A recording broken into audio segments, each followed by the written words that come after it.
Education is the key, my friends. It's the key. And everything that you know, you were taught by somebody. Everything that we know, we were taught by somebody. Somebody educated us.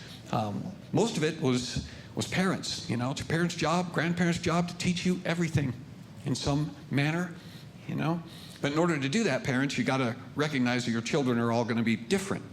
You know, I've got a lot of parents that don't realize that. We had four kids. And if you are parents of only one child, or you don't have any children, technically, you're still a parent, I guess. Barely.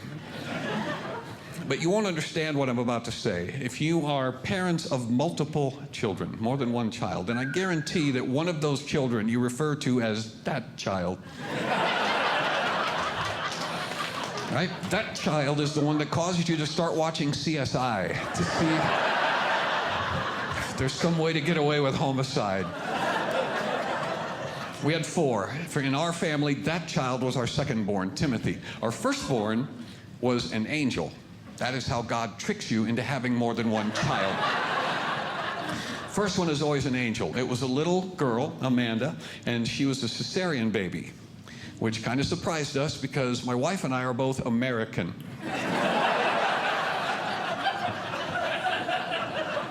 But we found out we're going to have a little cesarean baby, and we said, okay, we will raise her as if she is our own.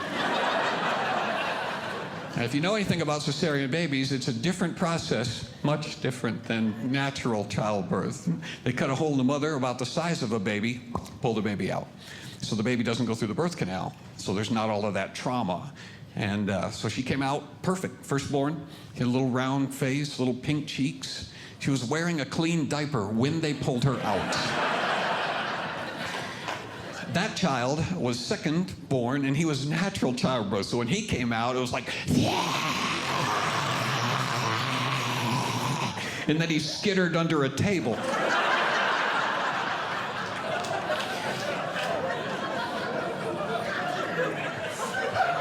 So after a couple of days, the hospital made us take him home, and we started raising that child. And I could tell you story after story of things that this boy tried to do to get us to kill him. But I'm just going to give you this one. This is typical of that child. When Timothy was 4 years old, my wife made a sound in the basement. It was not a human sound. It was more primal. It was like a... Timothy John Robert Branyan. Robert Branyan is not even part of his name. That's my name, named after my father, who was named after his father. So my son, at age 4, could incite such rage in his mother that 3 generations of Branyan men got in trouble simultaneously. So we both came running downstairs when she made the sound because we didn't know which one of us was in trouble yet. My wife is red-faced, holding and shaking what looks like a cup of sludge, this white tapioca, and she's shaking it in Tim's face. I don't understand what gets into you, boy. You're making me crazy. I can't turn my back on you for a second. You put packing chips in the fabric softener, didn't you?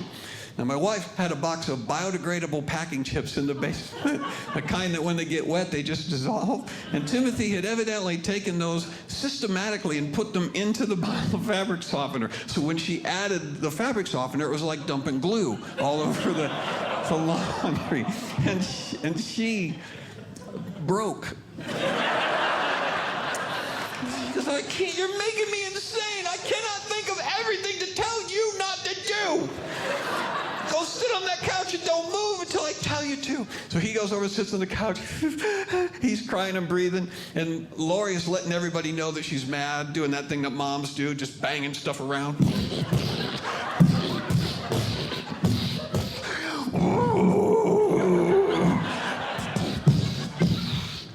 She goes over to the cabinet. She opens up the cabinet, pulls out another bottle of fabric softener. She cranks off the lid. She looks inside. She says to Timothy, I'm surprised you didn't put packing chips in this one, too. And Timothy says, I couldn't get the cap off.